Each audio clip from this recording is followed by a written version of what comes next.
Welcome back to another interesting tutorial about Photoshop tips and tricks. And in this video, I will show you how to add custom multiple gradients to your gradient palette in Photoshop. Let me show you how. So the first thing you want to do is to come down below right here from your layer panel right here.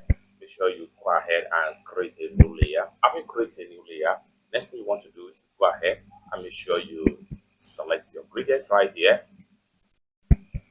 Then having selected your gradients, come to the top right here where you have gradient element right here. Go ahead and click on your gradient editor. And this window here is going to pump up right here. Now from your preset gradient, you can add more right here. How do you do that? For instance, if I want to add more to cloud gradient folder, so go ahead and select the folder, then open up the folder, then you have different type of gradient right here. Now, for instance, this particular last one right here, I'm going to select it. I'm going to add another custom gradient right here. So I can decide to select this particular slider right here, and I can decide to change from this color to something like this, and I'm going to hit OK.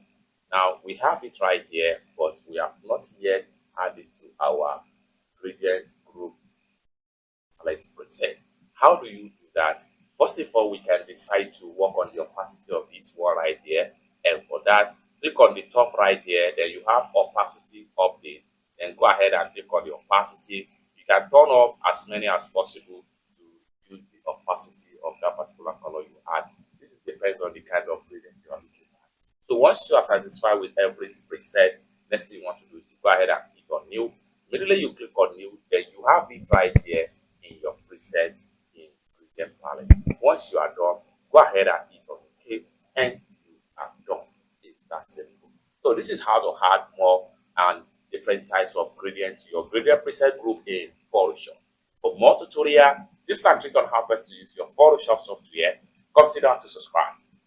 Thank you so much for watching, and I hope to see you in my next video.